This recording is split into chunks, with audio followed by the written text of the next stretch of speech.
नमस्कार दोस्तों, आज इस वीडियो के अंदर एक इंपॉर्टेंट जानकारी मैं आपको बताने के लिए आया हूं। आप एक एडवोकेट हो या एक लॉ स्टूडेंट हो या एक लॉ ग्रेजुएट हो, तो आपके लिए ये वीडियो को देखना बहुत जरूरी है। इसके पीछे का रीजन है, मैं आपको मैजिस्ट्रेट के द्वारा जो अपना कन्फेशन रिकॉर्ड करवाया जाता है या मैजिस्ट्रेट के द्वारा अपने आप में जो स्टेटमेंट विक्टिम की रिकॉर्ड कराई जाती है, उसका एक कंप्लीट प्रोसेस आपको प्रैक्टिकली जो मैजिस्ट्रेट के द्वारा अपना प्रोसेस फॉलो किया जाता है वो इस वीडियो के माध्यम से बताने वाला हूं। और यहां पे वकीलों का क्या रोल होता है, और एक क्वेश्चन दिमाग में आपको समझना पड़ेगा कि अगर मान लेते हैं कोई ऐसा विक्टिम है जिसकी पूरी की पूरी ऊपर से लेकर नीचे तक 100% बॉडी जल चुकी है। अब ऐसे केस में मैजिस्ट्रेट के द्वारा स्टेटमेंट कैसे रिकॉर्ड करवाई जाती है, क्या यहां पे स्टेटमेंट रिकॉर्ड करवाना पॉसिबल है या नहीं है, ये यहां पे एक कानून के अंदर एक अपना डाउट है। इसके बारे में हम आज वीडियो के माध्यम से समझेंगे। तो सबसे पहली बात, अगर हम बात करें, एक विक्टिम है जिसका नाम है ए, ठीक है जी, ये एक विक्टिम है, इसकी पूरी बॉडी 100% जल चुकी है, 100% बॉडी अपनी जल चुकी है। तो अब पुलिस वालों को यहां पे खबर मिलती है कि यहां पर ए नाम के जो लेडी का हम अपना एग्जांपल ले लेते हैं कि ये ए नाम की लेडी है, इसकी जो है ना 100% बॉडी जल चुकी है। तो अब ऐसे केस में पुलिस वालों को जैसे ही अपना पता लगता है ना, तो अब पुलिस वाले अपना इन्वेस्टिगेशन करना शुरू करते हैं। इन्वेस्टिगेशन करने के बाद में पुलिस वालों को लगता है दाल में कुछ काला है, कि यानी कि जो लेडी है इसकी जो बॉडी जली है ना, ये इसने खुद ने नहीं जलाई है, किसी अन्य व्यक्ति ने अपनी जलाई है। अब यहां पे प्रोबेबिलिटी ये है, ये ए नाम की जो लेडी है ये मर भी सकती है, और डॉक्टर अपना ट्रीटमेंट कर रहे हैं, डॉक्टर भी अभी कुछ नहीं बोल रहे हैं, डॉक्टर भी कह रहे हैं कि भाई पता नहीं अभी कि जिंदा रहेंगी या मर सकती हैं। अब इस सिचुएशन में ए जो है अपनी विक्टिम होने के नाते अगर वो पुलिस को स्टेटमेंट कोई देती है, तो क्या पुलिस वाले उस स्टेटमेंट का इस्तेमाल करके केस को अपना कोर्ट में कुछ इस्तेमाल कर सकते हैं? कानून हमारा कहता है नहीं कर सकते, क्योंकि यहां पे सिंपल हमारा कानून है कि पुलिस के आगे दी गई स्टेटमेंट कानून के अंदर लिखा हुआ है कि कोर्ट में एडमिसेबल नहीं होती है, कोर्ट में रेलेवेंट नहीं होती है। अगर हम अपना पुराने कानून के हिसाब से बात करें, section number 25, section number 26 Indian evidence act का, अगर नए वाले कानून के हिसाब से बात करें, सेक्शन नंबर 23 क्लॉज 1 और सेक्शन नंबर 23 क्लॉज 2 हमारा भारतीय साक्ष्य अधिनियम ये मना करता है कि सॉरी, अगर कोई भी स्टेटमेंट पुलिस वालों को दी जाती है तो वो पुलिस वाले उस स्टेटमेंट का इस्तेमाल करके उस स्टेटमेंट को प्रूव नहीं कर सकते हैं। चलो जी, अब पुलिस वालों के पास क्या रास्ता बचता है कि भाई विक्टिम की स्टेटमेंट अगर ये कुछ देना चाह रही है, तो अगर कोर्ट में हमें इसकी स्टेटमेंट देनी होगी, कल को ये मर जाए, कल को अगर मर गई तो फिर बहुत दिक्कत वाली बात आ जाएगी। तो ऐसे केस में यहां पे मैजिस्ट्रेट का रोल बहुत बड़ा आ जाता है कि अगर ये विक्टिम अगर अपनी कोई भी बात बताना चाहती है, तो अगर मैजिस्ट्रेट को बताएगी तो भाई वो बहुत अपना स्ट्रॉन्ग पीस ऑफ एविडेंस होगा। इनफैक्ट आगे चल के सब्सटेंटिव पीस ऑफ एविडेंस भी हो सकता है, आगे चल के अपने आप में सोल बेसिस ऑफ कन्विक्शन के तौर पे भी हम इस पर्टिकुलर स्टेटमेंट को इस्तेमाल कर सकते हैं। तो ऐसे केस में पुलिस वाले क्या अपना इन्फॉर्म करते हैं मैजिस्ट्रेट को कि मैजिस्ट्रेट साहब, हमारे को आपके पास एक विक्टिम की स्टेटमेंट रिकॉर्ड करवानी है। अब मैजिस्ट्रेट यहां पे क्या होते हैं, मैजिस्ट्रेट के पास अपना अधिकार आ जाता है। अब मैजिस्ट्रेट अपना स्टेटमेंट रिकॉर्ड करेंगे, सेक्शन नंबर 164, मैं पुराने कानून का आपको सेक्शन बता रहा हूं, 164 अपना सीआरपीसी के तहत। अब यहां पे 164 सीआरपीसी के तहत अगर मैं बात करूं, और नए कानून के हिसाब से 183 हमारा बीएनएसएस, मैं यहां लिख भी देता हूं, ठीक है, सेक्शन नंबर 183 अपना बीएनएसएस आ जाता है। तो यहां पे ना मैजिस्ट्रेट के पास अपने पास एक कानून के पावर दे रखी है। कानून ने मैजिस्ट्रेट को दो तरह की पावर दी हुई है कि अगर कोई एक्यूज्ड व्यक्ति, अपराधी अपना मैजिस्ट्रेट के आगे कुछ बताना चाहता है, तो उसको बोलते हैं कन्फेशन, कि मैजिस्ट्रेट साहब मैंने ही मर्डर करा था, जज साहब मैंने ही जो है इसको जलाई थी, इसकी बॉडी, इसको जो है मैंने ही जलाया है, 100 की 100% इसकी जो बॉडी जली है ना वो मैंने ही जलाई है। अगर कोई अन्य व्यक्ति बी नाम का व्यक्ति आके अगर मैजिस्ट्रेट को ये बात बोलता है तो ये कन्फेशन होगा। बट यहां पे हम एक्यूज की बात नहीं कर रहे, यहां पे हम विक्टिम की बात कर रहे हैं। विक्टिम की बात कर रहे हैं तो विक्टिम क्या एक तरह से विटनेस है।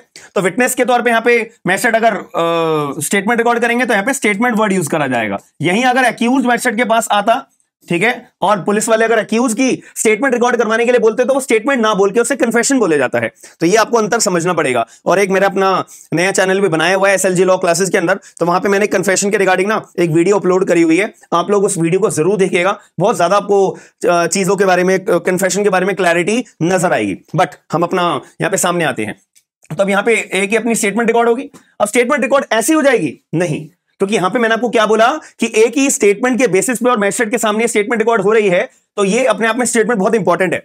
इस स्टेटमेंट के बेसिस पर ही हम एक्यूज को अपराधी घोषित कर सकते हैं, मतलब, और सोल बेसिस ऑफ कन्विक्शन, और कोई सबूतों की हमें जरूरत नहीं है। अगर ये स्टेटमेंट में दम निकला और पूरी एक्यूरेटली रिकॉर्ड कराई गई तो स्टेटमेंट के बेसिस पे ही एक्यूज को सजा सुना दी जाएगी। तो इतनी इंपॉर्टेंट बात यहां पे हम मैजिस्ट्रेट के यहां पे इतना एक बहुत पावरफुल यहां पे पावर दी गई है। अब यहां पे मुद्दे की बात आती है। अब यहां पे बात करी जाए तो सबसे पहली बात, मैजिस्ट्रेट अपना जब कन्फेशन ये स्टेटमेंट रिकॉर्ड करेंगे 164 या 183 वाली, तो उस केस में मैजिस्ट्रेट अपना पूरा का पूरा टाइम अपना मेंशन करते हैं क्या भाई मेरे को पुलिस वालों ने किस टाइम पे इन्फॉर्म करा, पहली बात। दूसरी बात, मैं जो है कोर्ट से हॉस्पिटल जाने के लिए कब निकला। अब एक बात और मैं आपको बता देता हूं, यहां पे जो 100% बॉडी जली हुई है, ये तो अपना विक्टिम हॉस्पिटल में है। अब ये खुद मैजिस्ट्रेट के पास तो जा नहीं सकते स्टेटमेंट रिकॉर्ड करवाने के लिए, ना ही पुलिस वाले ले जा सकते, हालत नहीं है ना वैसी। तो ऐसे केस में याद रखिएगा मैजिस्ट्रेट साहब खुद चलकर अपना हॉस्पिटल आते हैं। मैजिस्ट्रेट साहब खुद चलकर हॉस्पिटल आएंगे और हॉस्पिटल में आने के बाद में स्टेटमेंट रिकॉर्ड करवाई जाएगी, ये बात भी समझना। तो मैं कोर्ट से हॉस्पिटल कब कितने बजे निकला। तीसरी बात, मैं जो है एक्चुअल में हॉस्पिटल कितने बजे पहुंचा, ये टाइम लिखना, मेंशन करना अपना स्टेटमेंट रिकॉर्ड करने के। जब स्टेटमेंट रिकॉर्ड होगी ये टाइम आपको पहले मेंशन करना पड़ेगा। जब मैजिस्ट्रेट साहब अपना हॉस्पिटल आ जाएंगे तो उसके बाद में भतेरे पेशेंट होंगे और बहुत सारे ऐसे भी होंगे जिनकी बहुत सारे लोगों की अपनी बॉडी 100% जली हुई होगी। अब मैजिस्ट्रेट साहब को क्या पता कि ये जो लेडी है इसी की स्टेटमेंट रिकॉर्ड करवानी है, तो ऐसे केस में मैजिस्ट्रेट को बताना पड़ेगा ना कि ये वाला पेशेंट है या ये वाला विक्टिम है, इसकी स्टेटमेंट रिकॉर्ड करवाने के लिए हमने मैजिस्ट्रेट साहब आपको इन्फॉर्म किया था। तब इसके बारे में कौन बताएगा, तो यहां पे पुलिस वाले को मैजिस्ट्रेट साहब बोलेंगे हाँ जी भैया आइडेंटिफाई करो, ठीक है। और यहां पे रिटर्न में पुलिस वालों से मैजिस्ट्रेट साहब लिखवाएंगे कि आपने मुझे ये वाले व्यक्ति का स्टेटमेंट रिकॉर्ड करने के लिए जिसकी 100% बॉडी जल चुकी है बुलाया है। तो यहां पे पुलिस का आइडेंटिफिकेशन पुलिस के द्वारा आइडेंटिफाई करा जाएगा, क्योंकि आगे चल के हो सकता है कि पुलिस वाले पलट जाए कि भाई देखो मैजिस्ट्रेट साहब हमने तो आपको ये वाला व्यक्ति डब्ल्यू नाम का व्यक्ति के बारे में स्टेटमेंट रिकॉर्ड करवाने के लिए बुलाया था, आपने गलत व्यक्ति की स्टेटमेंट रिकॉर्ड कर ली है। हो सकता है ऐसी प्रोबेबिलिटी है ना, तो ये कानून को व्यवस्था को बिगाड़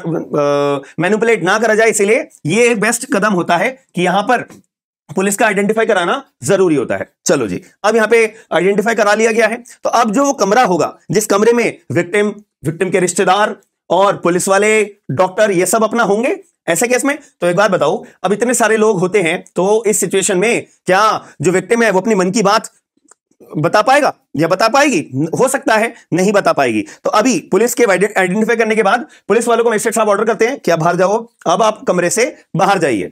और जितने भी रिलेटिव्स होते हैं या जो भी रिश्तेदार होते हैं या जो कोई भी अन्य व्यक्ति खड़े हुए होते हैं कमरे के अंदर, तो उन सारे के सारे लोगों को भी पुलिस वालों के साथ में बाहर कर दिया जाता है। तो अभी करंटली कौन कौन रूम में अवेलेबल है, एक तो डॉक्टर होंगे, डॉक्टर के साथ में एक मैजिस्ट्रेट साहब होंगे एंड अपना विक्टिम होगा, ठीक है। तो अभी करंटली ये तीन लोग कमरे के अंदर होते हैं। तो क्या एकदम अब अपना स्टेटमेंट रिकॉर्ड करना शुरू हो जाएंगे, नहीं होंगे। अब इस केस में यहां पे मैजिस्ट्रेट साहब एक डॉक्टर के ऊपर लायबिलिटी बनाएंगे, क्या कि डॉक्टर साहब अब इस विक्टिम को चेक करके बताइए मुझे कि क्या ये विक्टिम अपना सही हालत में है, यानी कि इसकी 100% बॉडी जल चुकी है, बट क्या ये बोलने की अपनी बोल सकती है या नहीं बोल सकती है। फिर डॉक्टर जो है चेकअप करके विक्टिम का एक मैजिस्ट्रेट साहब को अपना बताएंगे कि हाँ जज साहब ये इसकी पूरी बॉडी तो जल चुकी है लेकिन ये बोलने की हालात में है, ये बोल सकती है। चलो जी, अब हो सकता है कि आगे चल के डॉक्टर भी पलट जाए कि नहीं नहीं मैंने तो डॉक्टर को मना करा था, या नहीं नहीं ये जो विक्टिम थी ना ये बोलने की हालात में नहीं थी, मुझे नहीं पता कि मैजिस्ट्रेट साहब ने कैसे स्टेटमेंट रिकॉर्ड कर ली। ऐसा हो सकता है, बिल्कुल हो सकता है। तो स्टेटमेंट रिकॉर्ड करने से पहले यहां पे डॉक्टर से भी बोला जाता है आप रिटर्न में दीजिए ये बात कि आपने मुझे ये बोला है कि विक्टिम जो है अपने पर्टिकुलर स्टेट ऑफ माइंड में है और अपना ये हालात को ये सारी बातें समझ पा रही है और ये फिट स्टेट ऑफ माइंड के अंदर है। स्टेट ऑफ माइंड की मैं बात कर रहा हूं, 100% बॉडी जल चुकी है, ये एक अपना अलग फैक्टर है। अब इसके अंदर यहां पे आपको समझना पड़ेगा कि जब ये अपना डॉक्टर रिटर्न में दे देंगे ना उसके बाद का क्या कदम होता है। अब ये एक और फैक्टर आपको समझना पड़ेगा कि कभी कभी क्या होता है ना कि विक्टिम्स को या जो पेशेंट्स होते हैं इनको इंजेक्शन दिया जाता है। इंजेक्शन किस लिए अपना दिया जाता है, इंजेक्शन का अपना नाम भी होता है। एक इंजेक्शन एक होता है ट्रैंकुलाइजर्स भी दिए जाते हैं या फिर अपने आप में मॉर्फिन के इंजेक्शंस भी दिए जाते हैं। हालांकि मॉर्फिन के जो इंजेक्शंस होते हैं ना वो बहुत ही ज्यादा ब्रूटल जब हालात होती है, जैसे मैं 100% बॉडी जल चुकी है, बहुत ज्यादा ब्रूटल केस है ये, तो उसमें मॉर्फिन्स के इंजेक्शंस दिए जाते हैं ताकि जब कुछ बोला जा रहा हो तो बॉडी के अंदर दर्द कम हो। और उस केस में या मैं अपना ट्रैंकुलाइजर्स की बात करूं वो भी इंजेक्शंस लिए दिए जाते हैं ताकि बंदा जो है बढ़ने की बॉडी जो है वो थोड़ी सुन हो जाए और अपना जो ब्लड प्रेशर है वो भी ज्यादा ना बढ़े, ठीक है, एक्सेट्रा एक्सेट्रा। तो दर्द को कम करने के लिए इंजेक्शंस का इस्तेमाल किया जाता है। बट मुद्दे की बात यहां पे आती है ना कि जब ये इंजेक्शंस या ट्रैंक्विलाइजर्स या मॉर्फिन के इंजेक्शन जब दिए जाते हैं, उस टाइम पे जो विक्टिम होता है ना, वो अपना फिट स्टेट ऑफ माइंड के अंदर नहीं होता है। ठीक है जी। तो उस केस में जब डॉक्टर ने अपनी स्टेटमेंट दी है और अगर डॉक्टर ने आगे चल के पता लगा कि भाई विक्टिम को तो इंजेक्शंस दिए गए थे, अगर आगे चल के विक्टिम की डेथ हो जाती है तो जब पोस्टमार्टम होता है तो उस टाइम पे अगर ये बात निकल के आती है कि भैया इनको तो अपने इंजेक्शंस दिए हुए थे, तब उस केस में डॉक्टर फंसता है। डॉक्टर ने यानी कि झूठी स्टेटमेंट दी है, तो डॉक्टर के ऊपर क्या लायबिलिटी बनती है? पर्जरी की लायबिलिटी बनेगी डॉक्टर के ऊपर।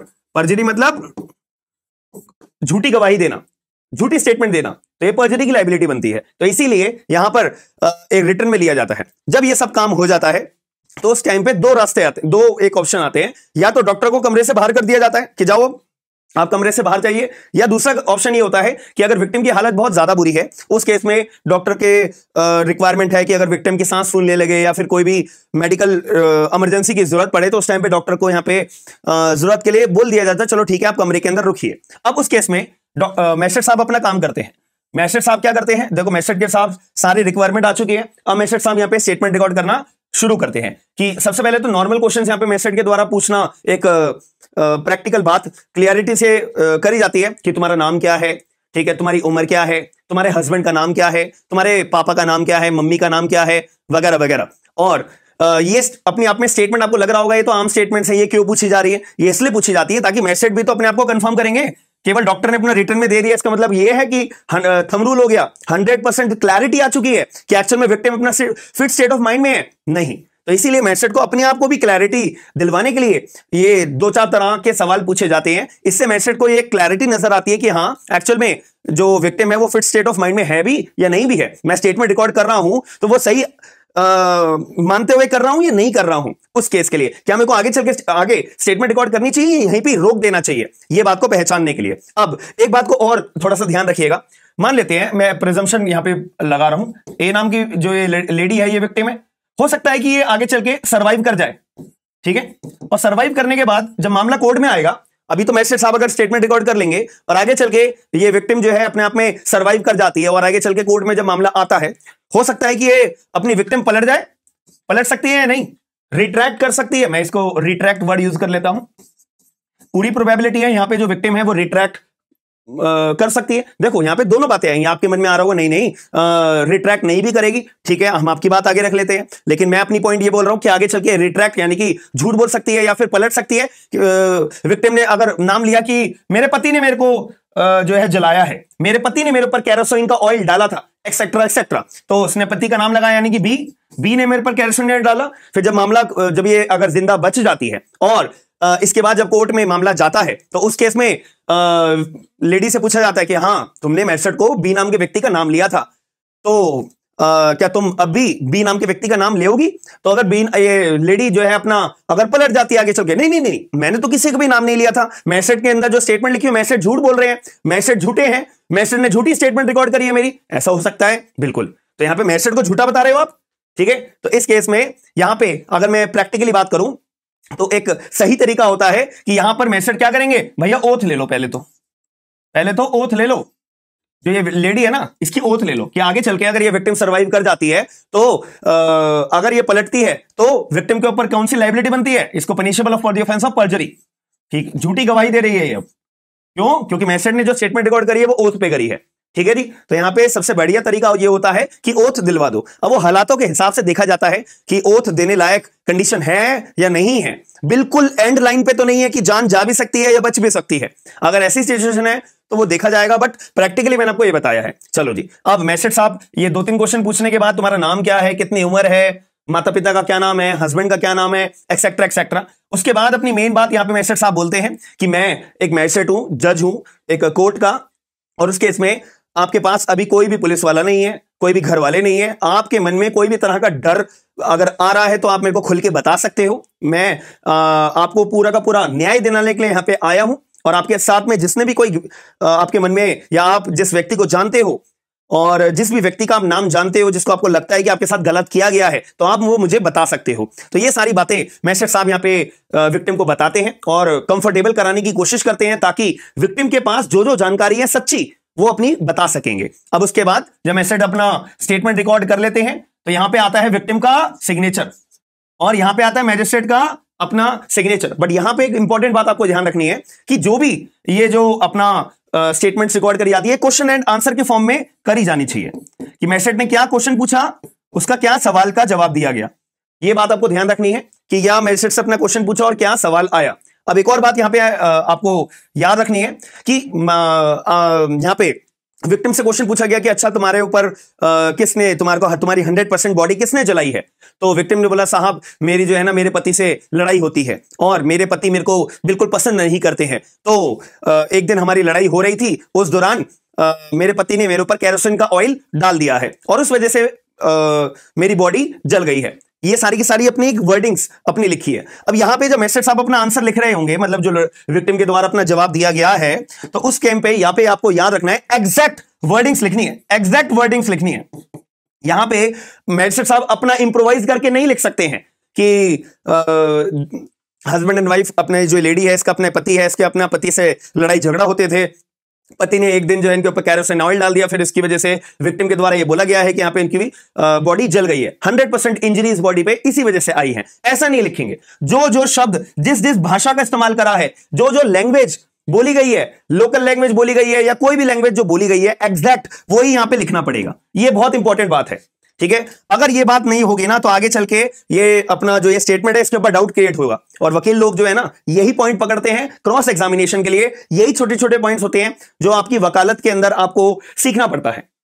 मुद्दे की बात है, जब भी बोलते हैं ना कि वकील तो बन गए हो लेकिन आपकी वकालत आपको चलानी है, तो उसके लिए आपको अपना टाइम देना पड़ेगा। अब ये टाइम किस चीज पे, ये छोटी छोटी बातों पे तो टाइम देना पड़ता है। और यही पॉइंट्स बारीकी से आप अगर पढ़ोगे, समझोगे, रियलिटी में अपने आप को प्रेजेंट करोगे, तभी आप एक अच्छा वकील बन पाओगे या नहीं बन पाओगे। ये एक अपना रास्ता होता है, ठीक है जी। तो ये एग्जैक्ट वर्ड्स के अंदर अपनी लिखनी पड़ती है। और दूसरी बात, जब ये अपने एग्जैक्ट वर्ड के अंदर अपना मैसेज सामने अपनी स्टेटमेंट रिकॉर्ड कर लिए, विक्टिम के सिग्नेचर आ गए हैं, जज साहब ने अपना सिग्नेचर कर दिया, आखिर में एक और सर्टिफिकेट आता है जब डॉक्टर को दोबारा बुलाया जाता है कि हाँ डॉक्टर साहब अब आप एक और सर्टिफिकेट दीजिए विक्टिम का चेकअप करने के बाद में कि अब जो ये विक्टिम है, जब इसने मेरी स्टेटमेंट दे दी है, क्या अब भी ये अपना फिट स्टेट ऑफ माइंड के अंदर है या नहीं है। यहां पर आपको ध्यान देने वाली बात है कि विक्टिम अब भी जो है फिट स्टेट ऑफ माइंड में है या नहीं है। तो यहां पे डॉक्टर ने अपना सर्टिफिकेट दिया जाता है कि हाँ victim is also fit state of mind, जब अपना दिया जाता है फिर यहां पे अपना डॉक्टर का सिग्नेचर आ जाता है। अब यहां पे एक गौर करने वाली बात है, आपके मन में डाउट आना चाहिए, जायज बात है कि सर एक बात बताओ कि अगर यहां पे विक्टिम का सिग्नेचर की बजाय यहां पे अंगूठा लगा दिया जाए फिर क्या होगा। ठीक है, यहां पे अंगूठा लगा दिया जाता है, क्या ये वैल्यूएबल होगा। देखो भाई, अगर अंगूठा लगेगा ना तो शायद आगे चल के ये जो अपनी पर्टिकुलर स्टेटमेंट है ना इसके ऊपर डाउट क्रिएट होगा। क्यों, जब यहाँ पे अगर मान लेते हैं क्वेश्चंस पूछे जा रहे हैं और विक्टिम के द्वारा जवाब दिए जा रहे हैं इंग्लिश के अंदर, या फिर क्योंकि मैंने क्या बोला एग्जैक्ट वर्डिंग लिखनी है, और अगर कोई क्वेश्चन पूछे जा रहे हैं तो वो जो विक्टिम है वो अपनी अच्छी लैंग्वेज बोल रहे हैं, ऐसा लग रहा है कि हाँ ये पढ़े लिखे हैं, तो उस टाइम पे अगर आप अंगूठा लगवाओगे तो वहां पे अंगूठा लगवाने पे डाउट क्रिएट होगा कि जब विक्टिम जो है इतनी फ्लुएंट मतलब अच्छी खासी इंग्लिश जानते हैं, पढ़े लिखे हैं, तो उस टाइम पे वो साइन क्यों नहीं करा, अंगूठा क्यों लगाया। यानी कि हो सकता है कि जानबूझ के अंगूठा लगवाया गया हो, बातें अपने आप लिख दी होंगी, ठीक है, हो सकता है जानबूझ के अंगूठा लगवा दिया गया हो, ठीक है। तो ये सारी बातें अपनी देखी जाती है। और अगर 100% इंजरी है तो यहां पे डॉक्टर को मेंशन करना पड़ेगा कि भाई वो अपना हाथ नहीं उठा सकते, अपना सिग्नेचर नहीं कर सकते हैं, इसी वजह से मजबूरन अंगूठा लेना पड़ा। तो ये सारी बातें अपना मेंशन करनी, एक एक बारीकी से बारीकी बात मेंशन करना बहुत जरूरी होता है, वरना एक भी पॉइंट अगर मिस हुआ, एक भी छोटी सी लाइन मिस हुई, इसका मतलब क्या है, डाउट क्रिएट होगा। वकील साहब यही अपना पॉइंट पिक करके क्रॉस एग्जामिनेशन के अंदर ये स्टेटमेंट को इनएडमिसिबल करवा सकते हैं। याद रखना मेरी बात, ठीक है जी। तो ये अपना जब सारा प्रोसेस हो जाता है तो अपने आप में क्या माना जाता है कि मैजिस्ट्रेट के द्वारा अंडर सेक्शन 164 सीआरपीसी या फिर सेक्शन नंबर 183 बीएनएसएस के अंदर अपनी स्टेटमेंट रिकॉर्ड हो चुकी है। किसकी, विटनेस की। अब यहां पे मुद्दे वाली बात ये आती है, मुद्दे वाली बात आपको ये समझनी पड़ेगी कि अगर मान लेते हैं कि अब ये स्टेटमेंट रिकॉर्ड हो चुकी है और किस व्यक्ति की, किस लेडी की हुई है जिसकी बॉडी 100% जल चुकी है, ठीक है जी। चलो जी, अभी मामला अगर कोर्ट में जाता है, अभी मामला अगर कोर्ट में जाता है तो कोर्ट के अंदर जब ये मामला जाएगा तो मुद्दे वाली बात एक सामने आएगी कि यहां पे अब मैजिस्ट्रेट साहब बैठे हुए हैं, ठीक है। अब विक्टिम आए, ये विक्टिम का अपना पब्लिक प्रोसिक्यूटर हो गया, ठीक है, जो विक्टिम के बिहाफ पे केस लड़ रहे होंगे। यहां पे डिफेंस काउंसिल हो गए, डिफेंस काउंसिल अपने आप में एक एडवोकेट होंगे, ठीक है जी। चलो, अब कटघरे के अंदर ये अपना प्रोसिक्यूशन विटनेस आएंगे, डॉक्टर, ठीक है, डॉक्टर आएंगे तो डॉक्टर से सवाल जवाब करे, डॉक्टर अपनी बताएंगे कि हाँ जी भाई, जब ये स्टेटमेंट दी जा रही थी तो ये मैजिस्ट्रेट ने अपनी स्टेटमेंट रिकॉर्ड करी थी और जो जो विक्टिम ने बातें बोली हुई है तो ये अपनी फिट स्टेट ऑफ माइंड के अंदर बोली हुई है। अब यहां पर एडवोकेट का रोल प्ले होता है। अब यहां पे क्रॉस एग्जामिनेशन करा जाएगा, प्रोसिक्यूशन विटनेस को अपना क्रॉस एग्जामिन करा जाएगा। और अगर वकील साहब ने क्रॉस एग्जामिनेशन में पूछ लिया कि वकील अपना डॉक्टर साहब एक बात बताओ, जेन्युइन बात, एक जनरल बात, मैं और कुछ इस केस के रिगार्डिंग बात नहीं कर रहा, एक मुद्दे की बात पूछ रहा हूं। अगर कोई व्यक्ति जिसकी 100% बॉडी जल चुकी है, क्या वो अपने आप में एक जनरली बात बताओ, क्या वो अपने आप में क्या स्टेटमेंट किसी को बोल भी सकता है, अपनी स्टेटमेंट रिकॉर्ड करवा सकता है? क्या ऐसा पॉसिबल है? डॉक्टर ने, अगर डॉक्टर, देखो जनरल बात है, इसका जनरल जवाब हो सकता है ना। डॉक्टर क्या बोलेंगे? नहीं। अगर किसी की 100% बॉडी जल चुकी है तो वो व्यक्ति अपने आप में फिट स्टेट ऑफ माइंड के अंदर प्रोबेबिलिटी है, नहीं हो सकता है। और प्रोबेबिलिटी ये भी है कि वो अपनी स्टेटमेंट रिकॉर्ड करने लायक की हालात में भी नहीं हो सकता है। तो यहां पर अब एक डाउट क्रिएट हो जाता है कि भाई एक बात बताओ, जब डॉक्टर ने मना कर दिया तो हमने तो अभी ये स्टेटमेंट रिकॉर्ड करके आए हैं 164 या 183 वाली, अपना मैसेज साहब तो अपनी स्टेटमेंट रिकॉर्ड करके आए हैं, तो अब इस स्टेटमेंट की क्या वैल्यू होगी? यहां पे हमेशा याद रखिएगा कि यह जरूरी नहीं है कि सारे के सारे इंसान एक जैसे हो सकता है जो आर्मी वाले लोग होते हैं, इतने पावरफुल होते हैं, इतने शक्तिशाली होते हैं, उनका शरीर इतना मजबूत होता है, उनको अगर 10 गोलियां भी लग जाती हैं तो भी प्रोबेबिलिटी होती है उनकी जान बच जाए। यहीं अगर कोई आम आदमी होता है, अगर उसको एक गोली भी लग जाती है वो मर जाता है। तो यहां पे आप कंपैरिजन देख रहे हो। तो ऐसा जरूरी नहीं है कि अगर एक व्यक्ति अपने आप में जिसकी 100% बॉडी जल चुकी है तो वो बोलने के हालात में नहीं है, वो स्टेटमेंट नहीं रिकॉर्ड करा सकता। हो सकता करा सकता है, जो कि हमारे केस में हुआ है। यही दूसरी तरह बात करें, जिसकी 10% बॉडी भी जल चुकी है, वो अपने इस हालात में, भैया मेरे से स्टेटमेंट रिकॉर्ड नहीं होगी, मैं कुछ बोल नहीं पाऊंगा, पूरी प्रोबेबिलिटी है। अब यही जो छोटा सा ये पॉइंट है जो एक दिन वकील साहब ने केस के दौरान अपना रेज करा था, और यही पॉइंट मैजिस्ट्रेट के अपना सुप्रीम कोर्ट ऑफ इंडिया के पास भी गया था। सुप्रीम कोर्ट ने कहा था कि भाई देखो, अगर 100% बॉडी जल भी चुकी है ना, तो इसका मतलब ये नहीं है कि वो स्टेटमेंट रिकॉर्ड नहीं करा सकते। इसका मतलब है कि प्रोबेबिलिटी है कि करा सकते हैं। ये अपना केस है, मैंने यहां पे लिख के रखा हुआ है, Purushottam Chopra versus state NCT of Delhi 2020 Supreme Court, latest case है। तो यहां पर जो है सुप्रीम कोर्ट ऑफ इंडिया के सामने यही क्वेश्चन आया था। अगर आप लोगों को क्वेश्चन लिखना हो कि अगर 100% बॉडी जल चुकी है तो क्या तब भी अपने आप में स्टेटमेंट रिकॉर्ड करवाई जा सकती है मैजिस्ट्रेट के द्वारा? इसके अंदर जवाब आता है यस, करवाई जा सकती है। सुप्रीम कोर्ट ऑफ इंडिया ने इस केस के अंदर ये बात हेल्ड करी गई थी। अब हम दोबारा अपने केस के ऊपर वापसी आते हैं। मान लेते हैं जब तक केस चल रहा था उस टाइम पे विक्टिम की डेथ हो जाती है, तो अपने आप में जो स्टेटमेंट रिकॉर्ड करी गई है, अब इस स्टेटमेंट की क्या वैल्यू, हम इस स्टेटमेंट को किस तरह से इस्तेमाल कर सकते हैं? क्या इस स्टेटमेंट को एज अ डाइंग डिक्लेरेशन के तौर पे ट्रीट करा जा सकता है क्या? यहां पे एक मुद्दे वाला क्वेश्चन ये आता है। अब डाइंग डिक्लेरेशन हमारा कानून के अंदर कहां पे लिखा हुआ है, ये आप लोग मुझे कमेंट बॉक्स के अंदर बताइए। हालांकि मैं भी बता ही देता हूं।